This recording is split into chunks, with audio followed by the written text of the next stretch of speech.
empty. The only thing I can see is my own silhouette. Assalamualaikum warahmatullahi wabarakatuh. Di sini tidak lupa saya ucap salam satu tang, salam satu obeng, salam satu kunciring pas. Nah, dimanapun para sedulurku di seluruh Indonesia, terlebih ini khusus untuk pemula dan pengguna yang ingin mengutak-atik.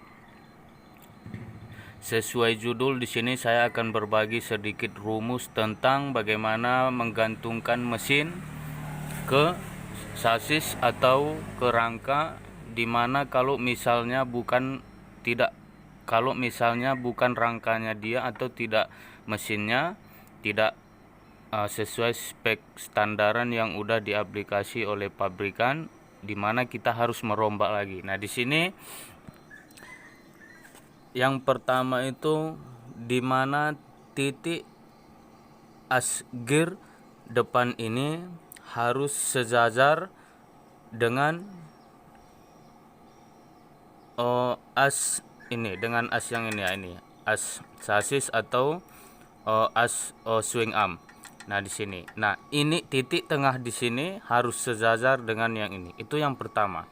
Nah, yang berikutnya posisi keadaan rantai gigi tarik dari belakang sampai ke depan itu harus center.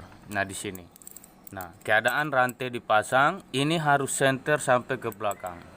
Sampai ke belakang sini, ini harus center. Itu yang kedua. Nah, yang berikutnya, posisi mesin di bagian belakang harus datar. Ini harus datar, lurus menjulang ke atas sesuai alam. Nah, di situ. Nah, kalau ini bagian depan itu tidak menjadi persoalan. Ini karena kalau ini sudah rata permukaannya ini, maka ini nantinya akan pas. Memang kesejajaran mesin bagian depan dengan mesin belakang memang tidaklah sama. Kalau ini posisi rata, maka ini agak naik sedikit ke depan. Nah, ini sangat penting untuk kesesuaian pemakaian, keseimbangan juga untuk roda, untuk gigi tarik. Juga yang paling penting adalah kalau salah dalam menggantungkan mesin ke bukan rangkanya bisa mengurangi usia mesin. Nah, kalau misalnya ini mesin terlalu menunduk ke depan, maka nantinya oli akan lebih banyak melengsar ke depan. Maka oli akan berkurang untuk melumasi di bagian kopling dan gear ratio, demikian askur di bagian belakang.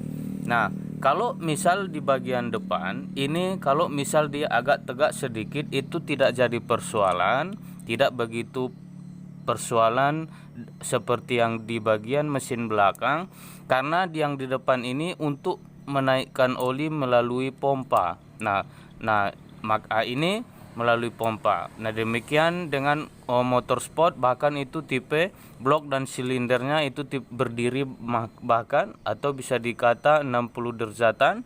Nah, di sini. Nah, ini untuk tipe mesin Supra Series dan Repo atau Supra X125.